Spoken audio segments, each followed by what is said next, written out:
4 जुलाई को फवाद चौधरी ने मेरी इमरान खान के साथ मुलाकात तय की। मैं 8 साल बाद बनीगाला गया और मुझे 1 घंटा इमरान खान के साथ गुजारने का मौका मिला।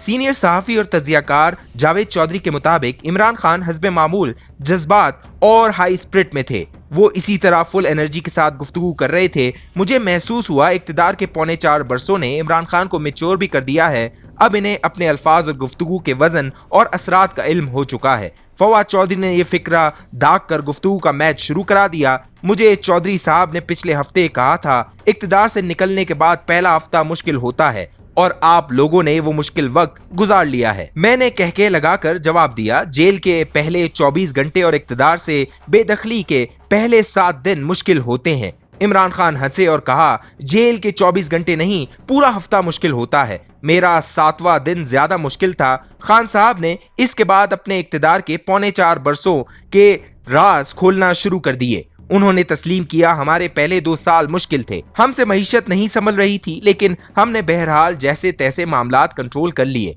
हम मुल्क को ट्रैक पर ले आए। उन्होंने तस्लीम किया हम एहतसाब करना चाहते थे, लेकिन हमारे हाथ बांधे हुए थे। चेयरमैन नैब किसी और जगह से हिदायत लेता था। मैं जब भी आसिफ अली जरदारी, बिलावल भुट्टो और कराची की करप्शन केसेस की बात करता तो मुझे जवाब दिया जाता था, आप पंजाब से उस्मान बुज़दार को हटा दें। मैं इन्हें कहता था, पंजाब और बुज़दार इशू नहीं, इशू कराची है। ये मुल्क का फाइनेंशियल कैपिटल है, हमने इसे साफ करना है। इमरान खान ने दावा किया हमने तामीराती इंडस्ट्री को एमनेस्टी दी तो मुल्क में कंस्ट्रक्शन का बूम आ गया। सीमेंट, सरिया और ईंटें तक महंगी हो गई। मुल्क में मजदूर और मिस्त्री नहीं मिलते थे, लेकिन कराची में किसी किस्म की तामीराती सरगर्मी नहीं थी। मैंने मीटिंग बुलाई, इसमें सिंध का चीफ सेक्रेटरी भी मौजूद था, केडीए का चेयरमैन भी और आबाद का सरबराह भी। मैंने कराची में कंस्ट्रक्शन न होने की वजह पूछी तो आबाद के चेयरमैन ने कराची के अफसर की तरफ इशारा करके कहा, हम जब तक इस शख्स को 3 करोड़ रुपए न दें ये फाइल ही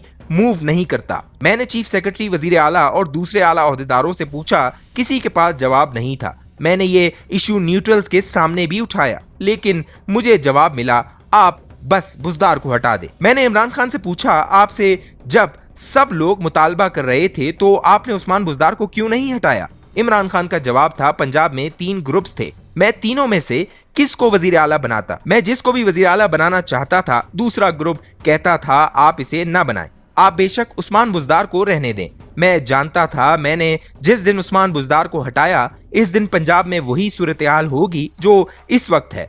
मैंने इनसे पूछा, आप एस्टेब्लिशमेंट के पसंदीदा तरीन सियासतदान थे, आपके इनसे इख्तलाफात कैसे हुए? वो हंसकर बोले, मेरा पहला इख्तलाफ अफगानिस्तान से अमरीकी अफवाज के इनखला के दौरान हुआ। मुझे अशरफ गनी ने ताशकंद में कहा, तालिबान पाकिस्तान से धड़ाधड़ आ रहे हैं, हमारी फौज के पास जदीद असला है, लिहाजा अफगानिस्तान में तसादुम होगा और हजारों लोग मर जाएंगे, आप तालिबान को रोके।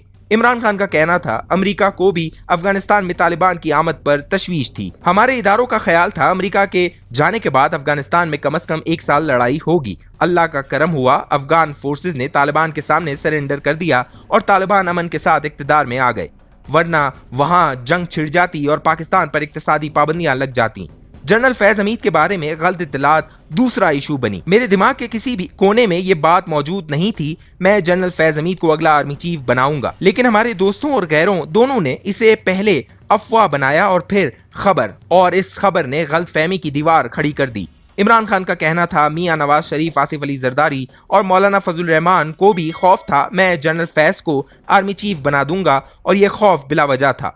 और तीसरी चीज, न्यूट्रल शहबाज शरीफ को सुपर जीनियस समझते थे। इनका ख्याल था ये आकर दूध की नहरें बहा देंगे, जबकि मैं इन्हें समझाता रह गया, मुल्क बड़ी मुश्किल से ट्रैक पर आया है, आप अगर इन चोरों को बिठा देंगे तो मईशत का जनाजा निकल जाएगा। ये नहीं माने और आखिर में मेरी बात सच साबित हुई। मैंने पूछा, और 9 और 10 अप्रैल की दरमियानी रात क्या हुआ था?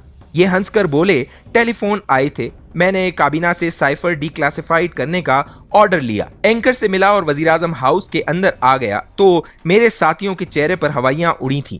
हमारे स्पीकर असद कैसर की काम पे टांग रही थीं, इनके मुंह से अल्फाज नहीं निकल रहे थे। मैंने इसे कहा, खड़े रहो, कुछ नहीं होता, लेकिन इसके आसाब जवाब दे गए थे। और इसका कहना था अदालतें खुल गई हैं, एम्बुलेंस और जेल की गाड़ियां आ गई हैं और मैं डिस्क्वालीफाई हो जाऊंगा। यूं हमारा स्पीकर एक कॉल पर देर हो गया और अदम एतमाद कामयाब हो गई।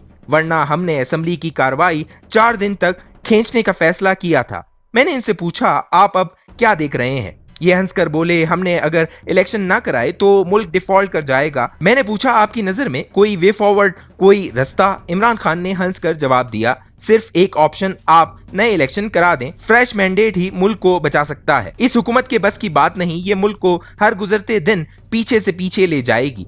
आप बांग्लादेश को देख लें, ये कहां था और आज कहां है। इंडिया 90 की दिहाई में कहां था और ये आज कहां आ गया है। जबकि हम कहां थे और आज कहां पहुंच गए हैं। लेकिन हमें शर्म भी नहीं आती। मैंने पूछा, मुल्क को ट्रैक पर वापस कैसे लाया जा सकता है? इमरान खान ने सीने पर हाथ रखकर कहा, सिर्फ एक चीज से। अगर सारी नाकामियां और बदनामियां वजीर आजम की जोली में आ रही हैं तो फिर इख्तियार भी इसके पास होना चाहिए। हम जब तक वजीर आजम को बेइख्तियार रखेंगे, इसे बदनामियां जमा करने पर लगाए रखेंगे, इस वक्त तक ये मुल्क नहीं चल सकेगा। मैंने पूछा, आप इस सूरत-ए-हाल का जिम्मेदार किसको समझते हैं? इमरान खान ने पूरे जोश से जवाब दिया, सिर्फ एक शख्स को, और हमारी मीटिंग खत्म हो गई।